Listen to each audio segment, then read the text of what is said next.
Murjan celebritin TikTok ta yi abin mamaki, wanda hakan ya jawo cece-kuce sosai a cikin al'umma.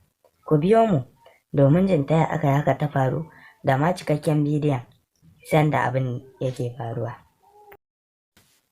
Arewa Plus. Idan har yau ka fara shiga gidan TV nan, ka danna subscribe, sannan ka danna ƙararrawar sanarwa domin sani da zarar mun ɗora.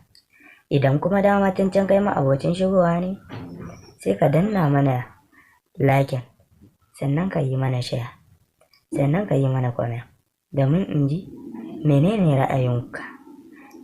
ra'ayinku a dangane da wannan bidiyon.